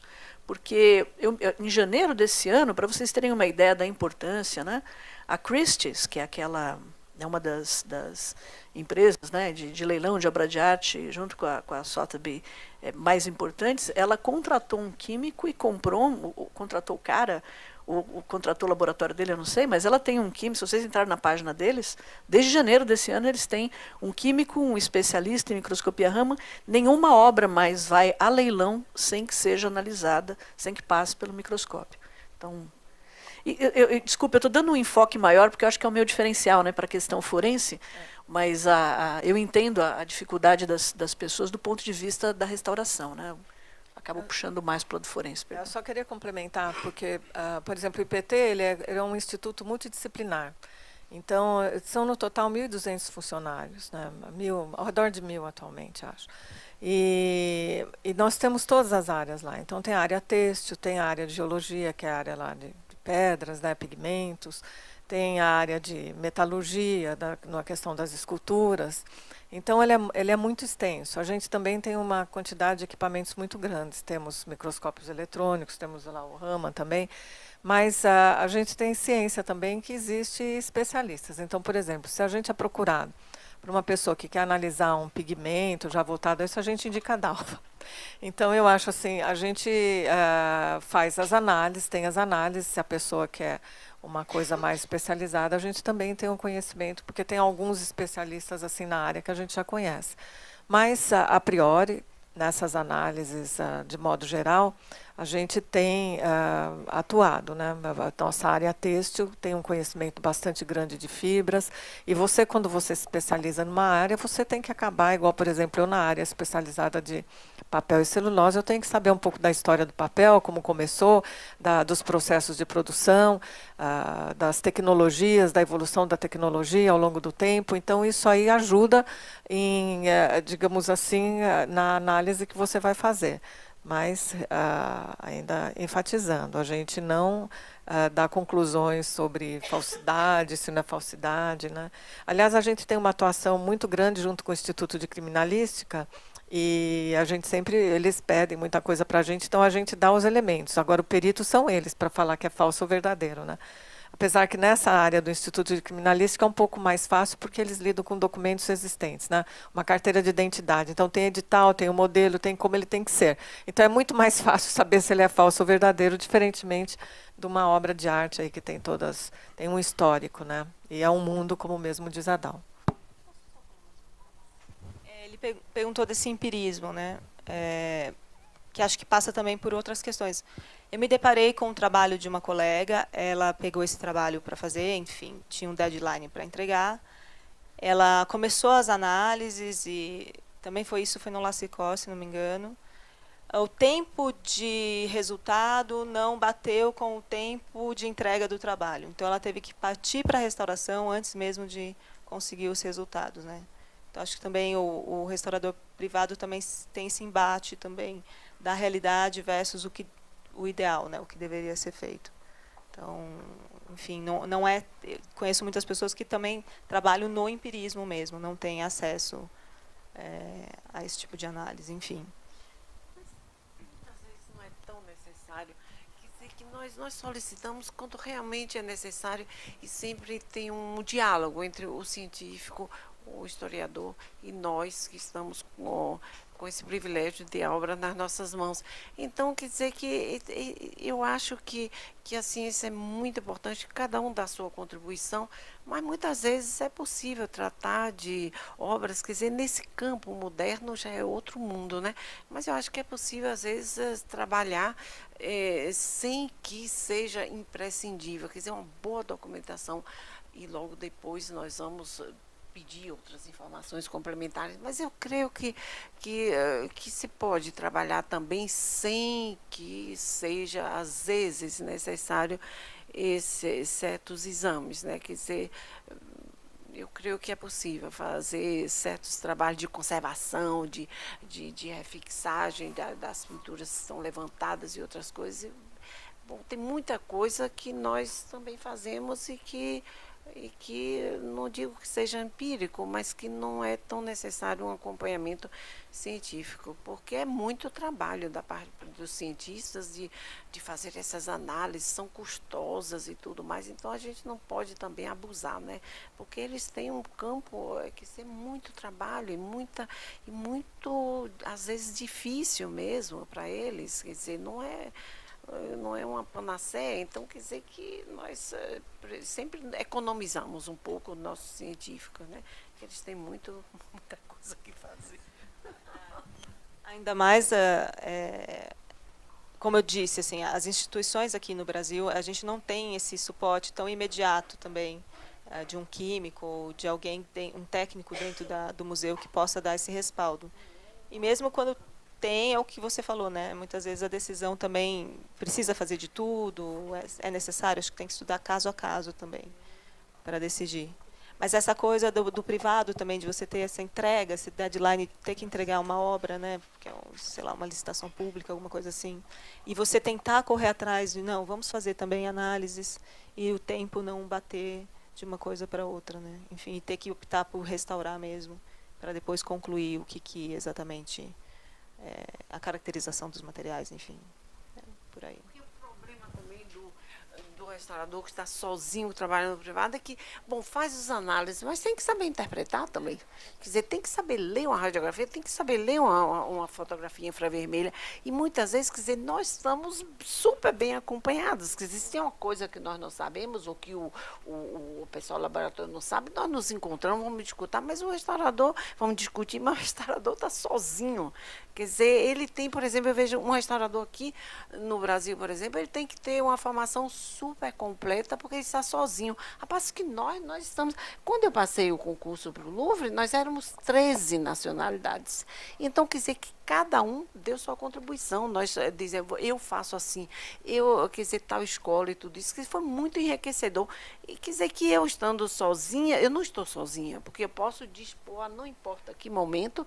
Olha, eu tinha um Cristo de Antonello da Messina, o Cristo da Coluna, do Louvre, que tinha um nó.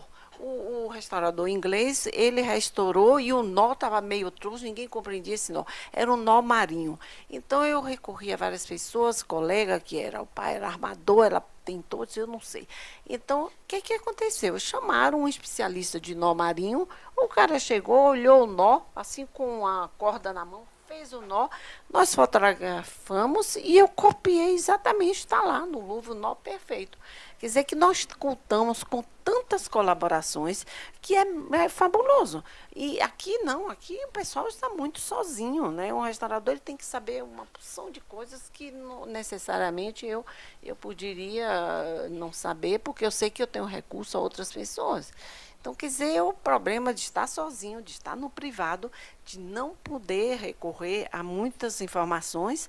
E, além do mais, é generoso, porque, como digitava, vocês estão dizendo que fazem análise também para o privado, quer dizer, não deixa de ser uma grande generosidade, porque lá é impossível. Quer dizer, estamos muito policiados. Quer dizer, ao passo que vocês, quer dizer, o Brasil tem essa facilidade do povo brasileiro ser polivalente. Coisa que nós, no meio onde eu trabalho, não são. Cada um faz aqui, tudo. Quer dizer que existe essa generosidade e essa comunicação que é típico do Brasil, né? Próprio dos brasileiros. Isso é uma coisa muito boa que nós temos, né? Tá. Obrigado. Algo muito importante, acho que para complementar também, teve bastante foco na parte forense, mas claro que todas essas análises também estão relacionadas com a conservação e restauração, né? Mas algo que foi falado agora na tua última fala está relacionado com a carência de profissional, o cientista da conservação ou o cientista do patrimônio no Brasil. Então, por mais que existam centrais analíticas ou outros lugares que façam análises químicas de materiais, um químico que, por exemplo, eu falo químico por ser químico, mas isso vale para engenheiros, físicos, biólogos, né? Um químico que trabalha com química de sistema biológico, ele tem uma especialidade muito diferente de um químico que trabalha com nanomateriais, que, por sua vez, é muito diferente de um químico que trabalha com patrimônio, né?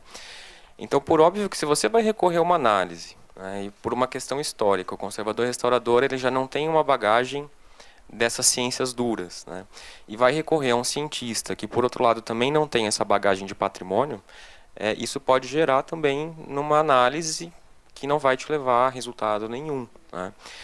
Isso nos traz outra questão também muito importante, que é a questão do diálogo, né?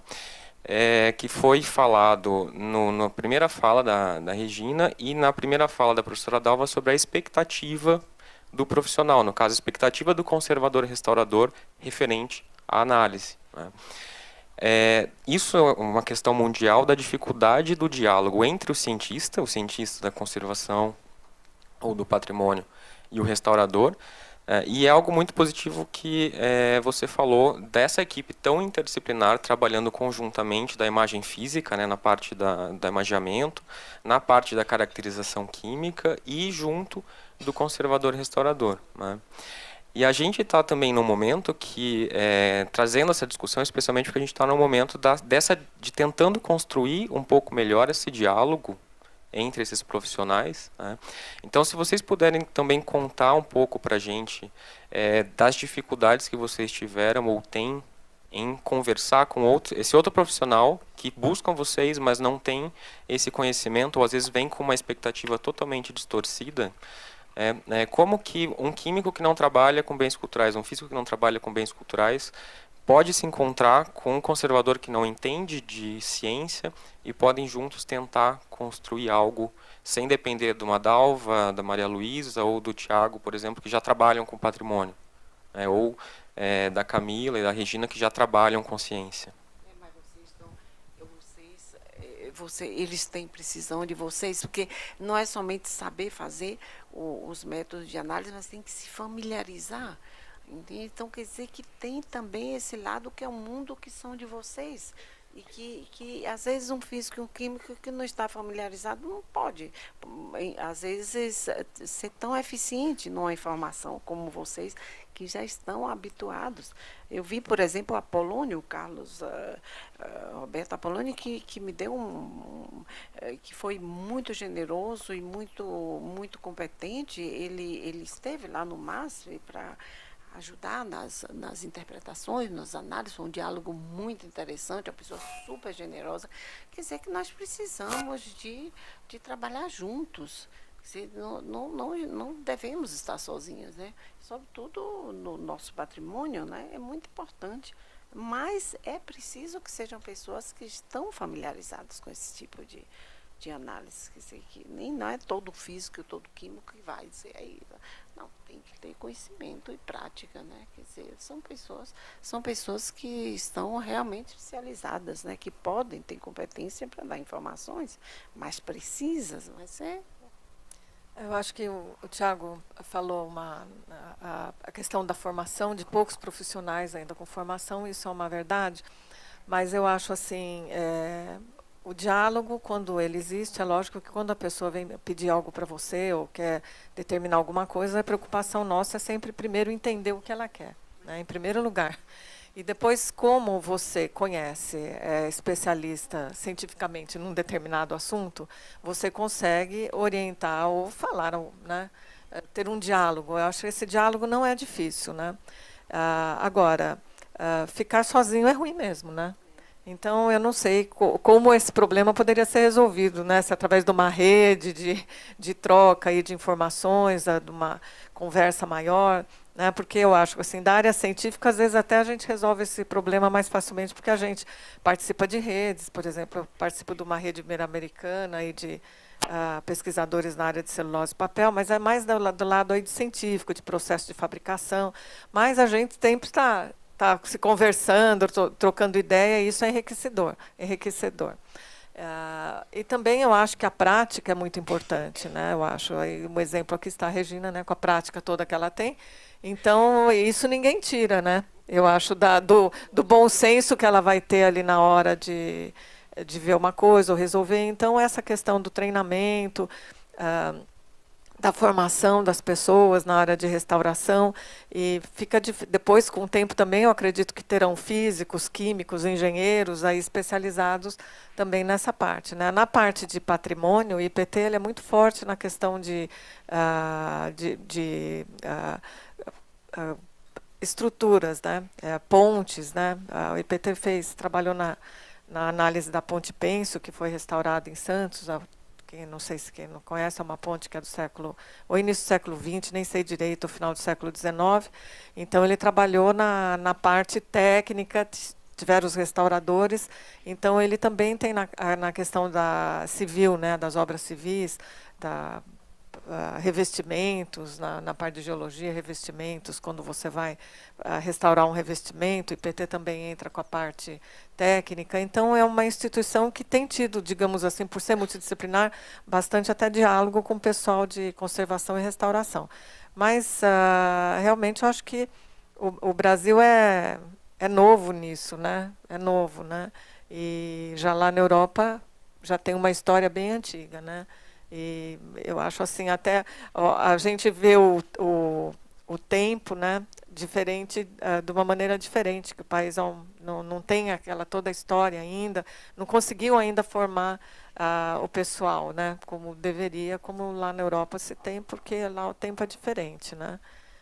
Então a gente tem, eu tenho parentes lá na Itália, por parte do meu marido, eu notei assim que a relação de tempo e distância é muito diferente nossa e da deles. Porque, por exemplo, Para eles, 100 quilômetros, nossa, é muito longe. É muito longe. Para nós, é aqui para Campinas, né? E aí, para nós, assim, você fala 200 anos, nossa, é muito. E para eles é 600, 700.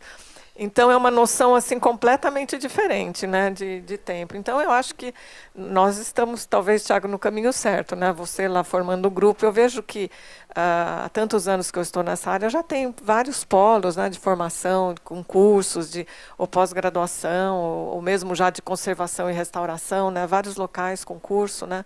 E antes você tinha sempre ou era uma pós-graduação, então eu acho que a gente com paciência chegamos lá. Também acredito nisso. Eu acho que em 2008, com a virada da especialização para a graduação, a ampliação também dos mestrados e dos doutorados aqui no Brasil, ampliou também a área de atuação, né? Então, antes a gente, como eu falei no Secor, a gente pensava no papel, na escultura, na policromada e na pintura. Agora as pessoas estão indo atrás de estudar vidro, pedra, metais e plásticos, enfim. É uma gama maior de interesse, de pesquisa, de produção.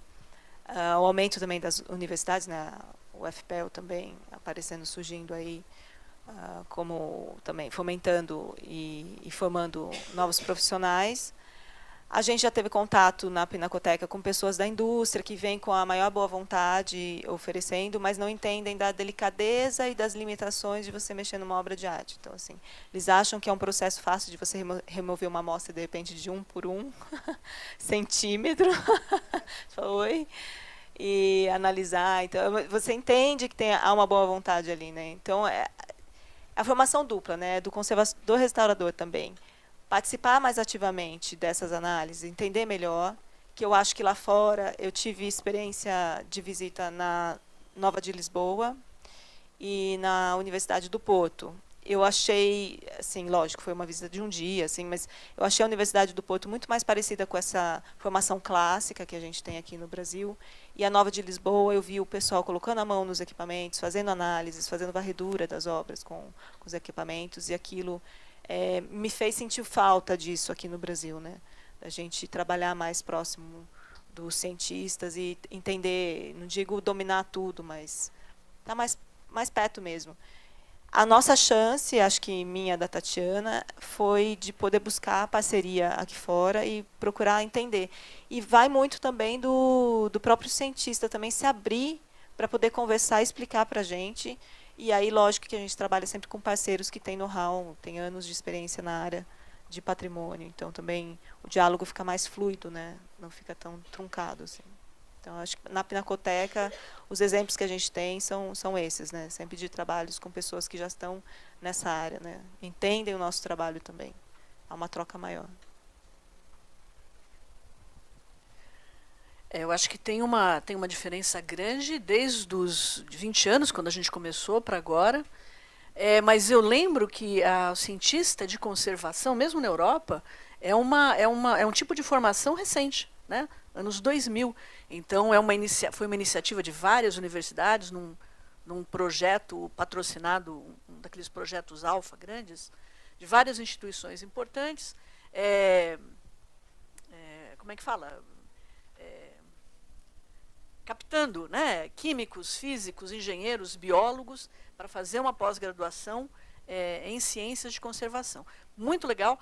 Eu tive a sorte de participar e como convidada, né, na verdade, quando eu voltei ao Brasil, eu fiz uma iniciativa, porque seria genial se a gente tivesse alguma coisa assim, porque o aluno desse curso, por exemplo, ele faz uma parte das disciplinas, ele faz na Itália, a outra parte ele faz na Grécia, a outra parte ele faz na Alemanha, porque, obviamente, ninguém sabe tudo, cada um tem as suas expertises. E aqui no Brasil a gente ia se beneficiar tanto disso, né? Porque aqui a massa crítica é muito menor, né? O número de pessoas. Mas não tem jeito, a gente não tem tradição em fazer esse tipo de coisa, é uma dificuldade. Acho que a gente vai ter que esperar ainda talvez alguns séculos, brincadeira, décadas. Mas eu queria comentar rapidamente uma iniciativa, o Tiago falou, eu sou docente, eu sou orientadora do programa de pós-graduação em museologia, e quando a Márcia Risuto também e quando eles nos convidaram para ingressar no programa, eu achei genial, né? porque era uma oportunidade de fazer essa aproximação. A Márcia é física, eu sou química, e é um programa em museologia, né, que tinha esses aspectos que a gente está discutindo aqui.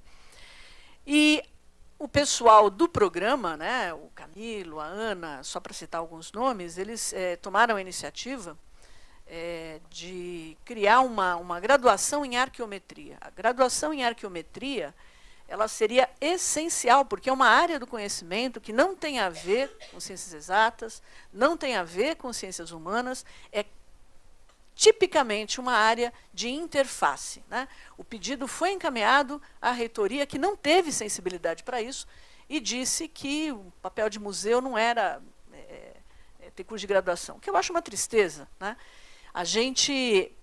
Nós dependemos da sensibilidade dos nossos gestores para conseguir passar além dos limites da nossa iniciativa. Sem essa sensibilidade, nós ficamos com as duas pernas quebradas, né? O programa também pediu vem buscando, né, credenciar o doutoramento, e a gente tem tido dificuldade também, por incrível que pareça, dentro da universidade, né? Isso eu acho uma coisa muito ruim, porque existe demanda, existem pessoas qualificadas. A USP ela tem uma condição assim muito especial, porque tem muitos museus que são importantes que pertencem à universidade. Então, a demanda que os museus criam é uma demanda enorme, né? Só que a gente fica limitado por essa falta de sensibilidade. Então, eu sinceramente espero que algum gestor da universidade, escute essa minha quase súplica, né? Porque a gente precisa fazer um trabalho que é colaborativo. Não adianta eu colaborar com os colegas dos museus se a parte da gestão não colabora com todos nós, né? Eu acho que a criação de um curso de arqueometria aqui, ela criaria uma condição única numa universidade que é única por conta dessa característica que tem de interação com o museu. Eu espero sinceramente que saia no futuro em breve. Ótimo, muito obrigado. Temos alguma pergunta aqui? Não? Bom, veio mais uma lá de Pelotas, que eu não vou ler ela inteira, mas ela tá um pouco relacionada com isso também, e está relacionada com a questão de desenvolvimento tecnológico no que diz a equipamentos portáteis para caracterização. Nos últimos anos a gente teve um incremento muito grande também do desenvolvimento de tecnologias com bancos de dados de espectros, né, que permitem fazer a caracterização do material diretamente, sem fazer a interpretação, entre aspas, desse espectro, né. Então a pergunta é um pouquinho em relação ao que vocês acham, né, do uso desses equipamentos por pessoas que não sabem, não têm a familiaridade com esses espectros, né. Se isso tem... Quando você não tem familiaridade, você não vai conseguir interpretar, né? Esse é o... Não, usando o banco de dados. Você vai poder... Usando o banco de dados do equipamento. Pode até, por exemplo, você vai usar um banco de dados, você pode até lá, fez um espectro lá no infravermelho, né, Dalva? Usou o banco de dados e falou, é um polietileno. Mas não é só isso, né? Tem muita coisa por trás da interpretação também. Você precisa saber exatamente ali o material, conhecer um pouco o material sob o ponto de vista químico, né?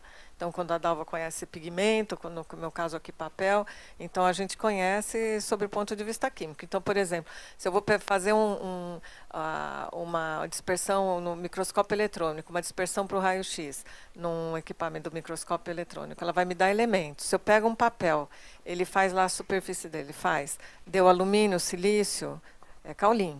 Foi revestido com caulim. Deu cálcio, então mistura de carbonato de cálcio com caulim. Então, só com elementos, se você não tiver, por exemplo, conhecimento do processo de revestimento, de fabricação de papel, você vai olhar lá e vai ver. Ah, parece titânio. Não, tem dióxido de titânio lá. Não, nem sempre tem, porque ele ocorre juntamente com os minerais, como a Dalva falou. Então, você precisa conhecer, para uma boa interpretação, necessariamente a matéria, né?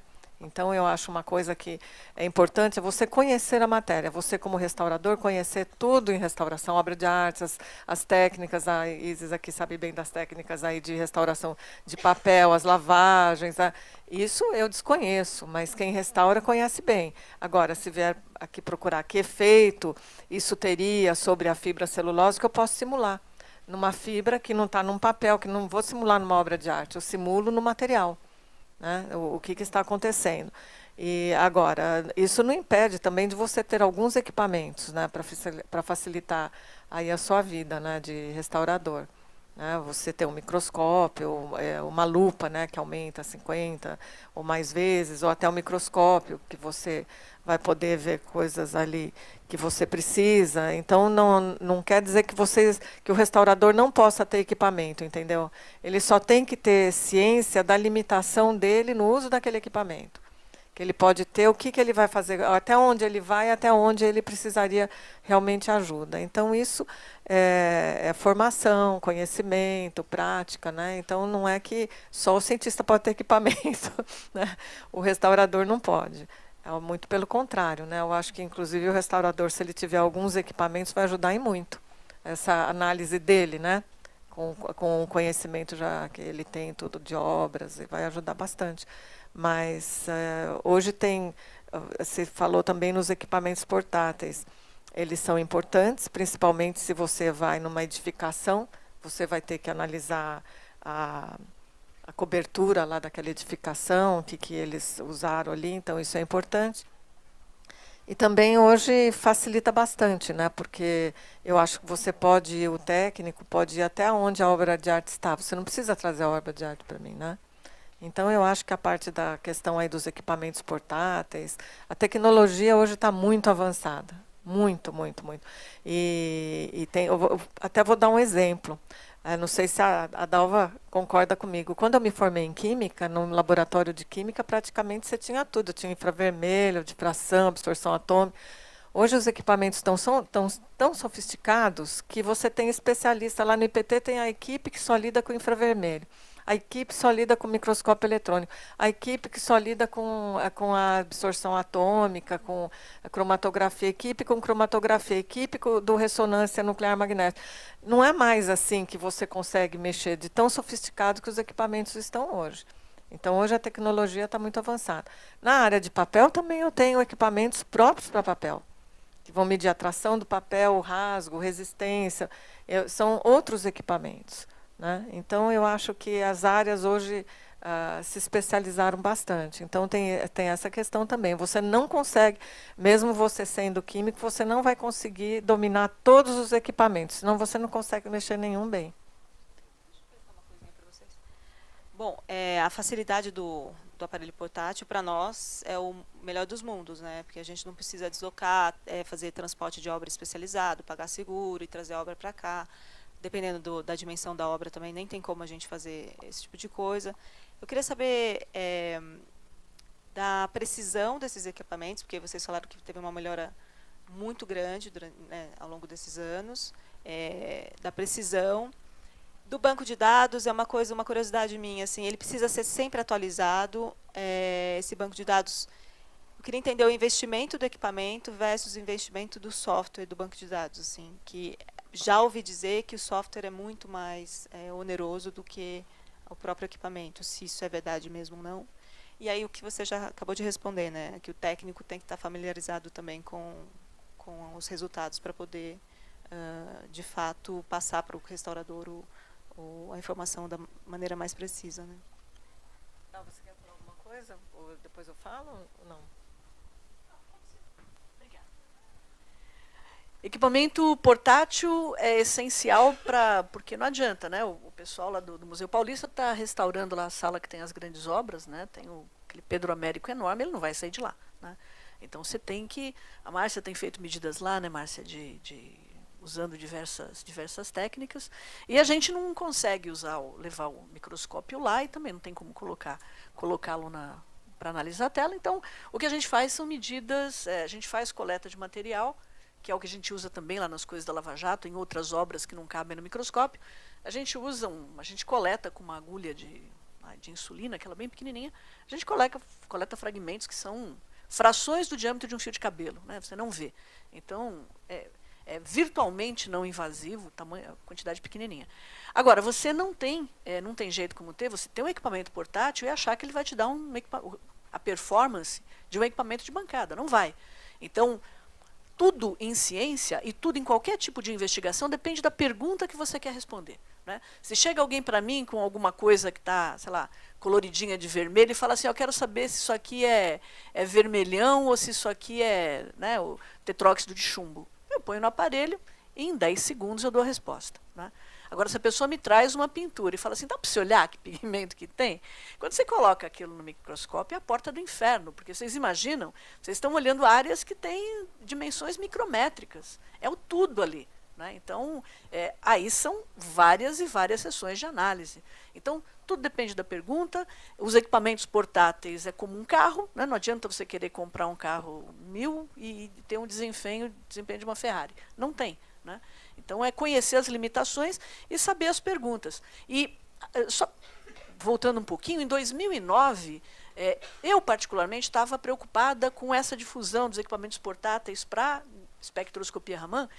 E aí, a gente acabou criando o Encontro Brasileiro de Espectroscopia Raman, que a ideia era juntar especialista e quem estava começando a usar a técnica. Então, a gente acabou de voltar do 5º evento, estou muito feliz, são quase 300 participantes, agora de todas as áreas de pesquisa básica e aplicada. E eu convido, né, a gente vai ter o próximo em Belém daqui a 2 anos, todos vocês que vão comprar, ou que estão pensando em comprar, que pensam em trabalhar com Raman, para participarem desse evento, porque é uma oportunidade de conviver com especialistas. A gente convida sempre pessoas do mundo inteiro para participar, é sempre muito produtivo. Fiquei muito feliz que tinha muito perito, federais e civis, lá agora também, né? E é essencial esse contato com o especialista, é essencial, porque a menos que você queira restringir, né, o teu universo de respostas usando uma técnica. E aí eu já me manifestei sobre o banco de dados, né? Banco de dados, eu faço os meus, não uso. Eu endosso aí o que a Dalva falou, e realmente, agora também você consegue fazer uma correlação entre o portátil e o outro, se você precisar, né, para validar, digamos assim, aquele resultado que você teve no portátil. Agora, banco de dados, eu preciso saber que banco de dados é esse, né, porque banco de dados é sempre bom você ter, né, eu acho, né, é um histórico, né. Então, eu não sei, assim, exatamente a que você estava se referindo na questão do banco de dados aí, né? Mas eu acho que banco de dados é sempre bom, né? E hoje você tem condição cada vez mais de acumular muitos dados e de ter um tratamento desses dados e de ter relatórios com esses dados, né? Tem a Big Data e etc. E tal. Então, hoje a evolução aí de tecnologia da informação te ajuda muito, né? Então, existem muitas facilidades. O duro é dominar todas elas, né? Mas existem muitas facilidades hoje. Eu não li a pergunta inteira aqui, mas a referência eram os bancos de dados que já vêm nos equipamentos portáteis. Né? Então, por exemplo, a Bruker tem equipamento Raman portátil que você leva desse tamanhozinho, coloca na frente da amostra a ser investigada, ele te dá o espectro, só que ele te dá a opção dele mesmo te dizer o que tem ali. Né?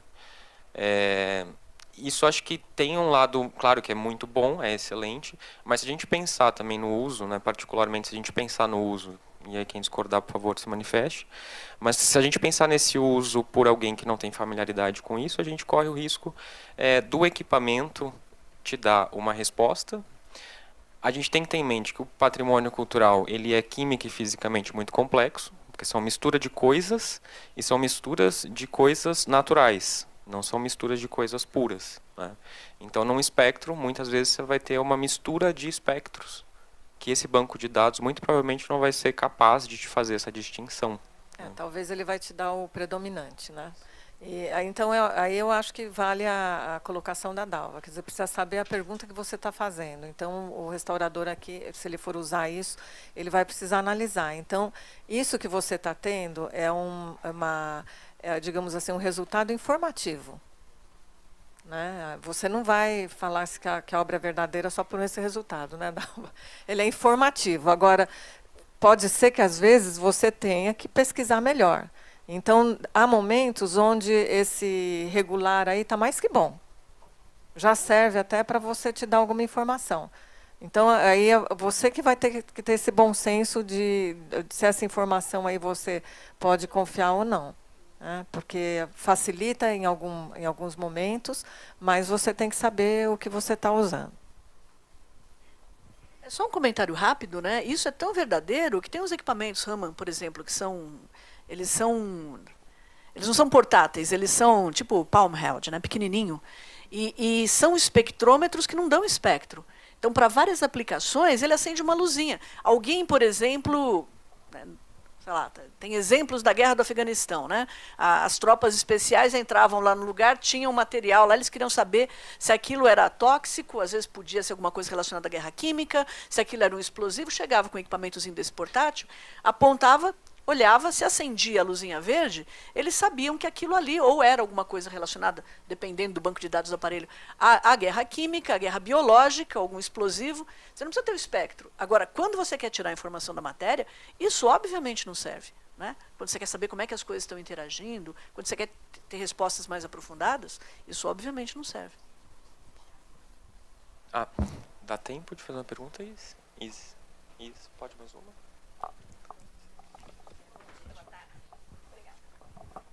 Boa tarde. Meu nome é Paula e eu queria fazer uma pergunta sobre 2 assuntos, né?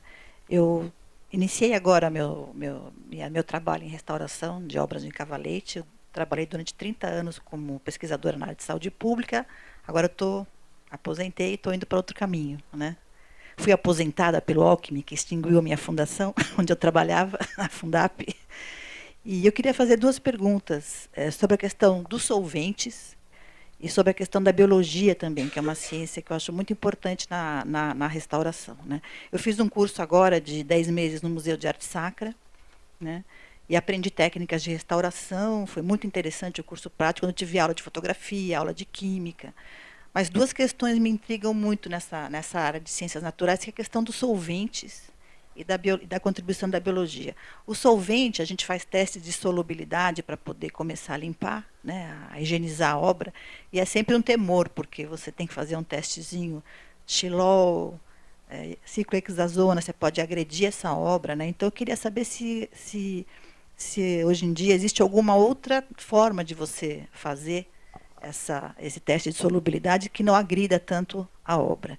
E alguém falar sobre a questão da biologia, né? Principalmente na identificação de fungos na obra, você tem que identificar fungos e bactérias, e como é que isso pode ser resolvido. Obrigada.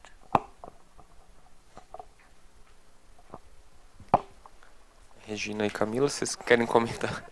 A segunda parte Eu posso falar. Então vamos começar pela segunda. Não, pode falar. Não deixa de ser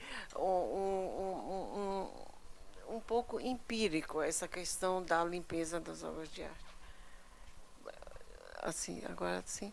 Bom, então, efetivamente, nós realizamos testes, entende, de solubilização nas bordas dos quadros para ver. Agora, nós temos princípios que são importantes, que o dissolvente tem que ter certas características, quer dizer, uma boa evaporação e pouca retenção.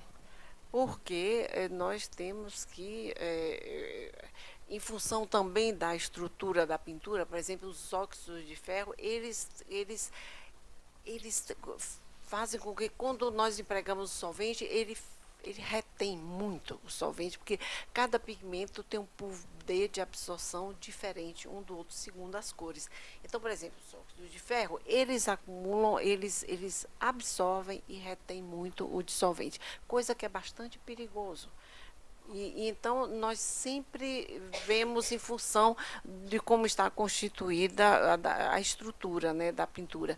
Então, quer dizer, mas sempre com o princípio de pouca retenção e boa evaporação de um solvente. Isso aí nós já temos a lista, entende, que é progressiva, quer dizer, bom, em relação aos solventes. Agora, quando nós temos problema de solubilização e coisa desse tipo, geralmente a gente retira uma parte e faz uma cromatografia, pede uma cromatografia para separar as misturas e identificar as resinas e ver como nós podemos atacá-las quando não se trata de resinas moles.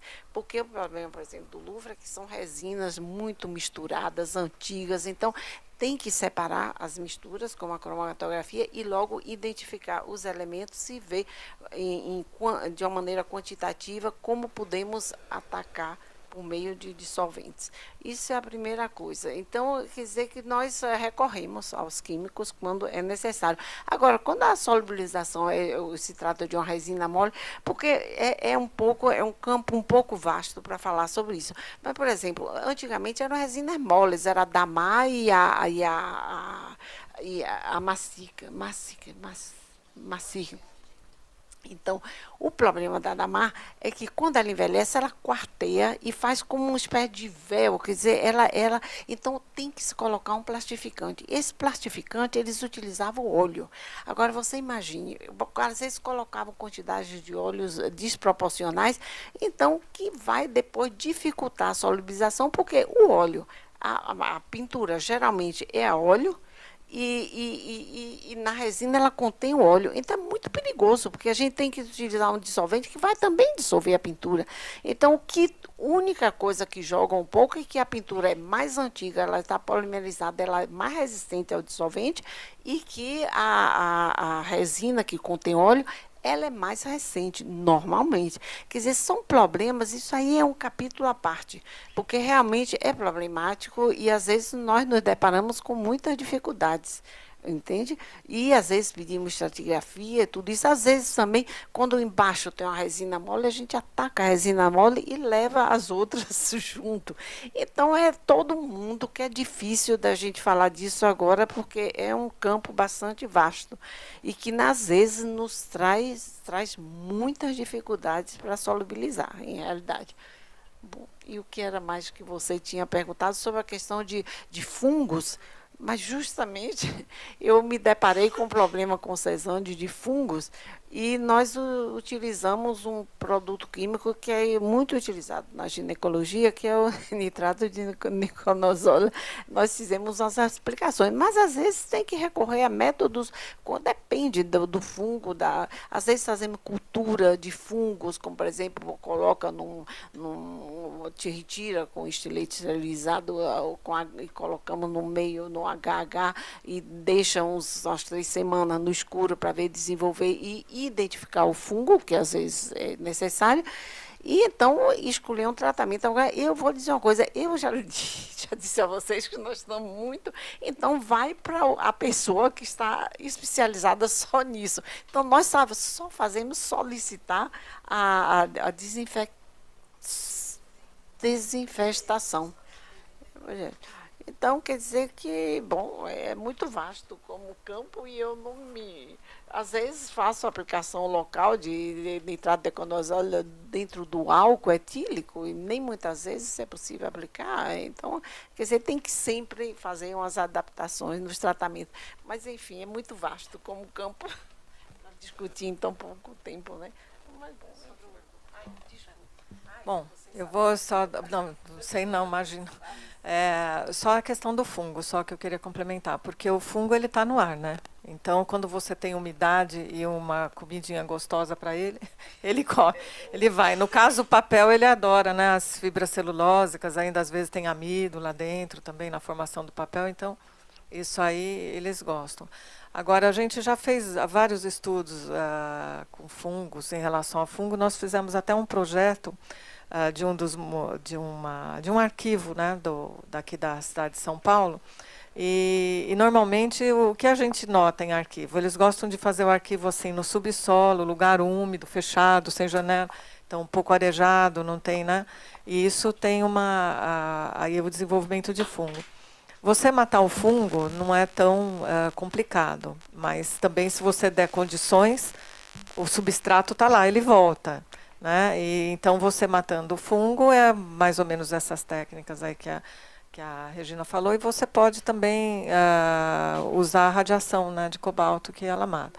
No papel, o que a gente notou é que o problema maior é que você tem fungos manchadores. Então, que eles podem causar uma mancha na obra de arte, no papel. Só que o esqueleto do fungo, ele tem um esporo, ele vai formando hifas. E no caso do papel, como as fibras são entrelaçadas, eles ficam entremeados com as fibras. Então, aquela mancha lá não adianta você tirar. Você teria que, como que destruir com enzimas o corpo do fungo lá e, de alguma maneira, tirar ele de lá, né? Então, na questão dos estudos que a gente fez em papel, nós encontramos isso aí. Quer dizer, você mata, mas a mancha continua porque é o esqueleto dele. No caso do papel, né, que nós encontramos. A gente teve um exemplo em 2014, 2015, né, Tati? De uma obra no Parque da Luz, que é composta por 2 blocos de madeira. E então, além da infestação por cupim, insetos xilófagos, a gente também tinha a infecção por fungos. E aí a decisão, antes de iniciar qualquer processo de restauração, foi transferir essa obra aqui para o IPEM. E a gente também fez a irradiação com cobalto 60 antes de começar o processo de restauração. Então, você não tem problema de saúde fazendo isso, tem que matar ele. Você não tem problema de saúde e você para o crescimento dele. Mas se você pegar a obra e pôr de novo num lugar quentinho, gostoso, ele vai voltar. Não o mesmo, mas outros que estão no ar. Bom, é uma pena, mas vamos ter que encerrar a mesa. Eu gostaria de mais uma vez agradecer os nossos convidados e também a Silvia por ter feito o contato com a Regina.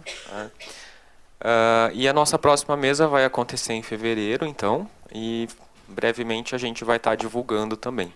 Tá? Alguém quer falar alguma coisa para encerrar? Não? Então, obrigado por vocês, pela presença de vocês todos. E nos vemos na próxima.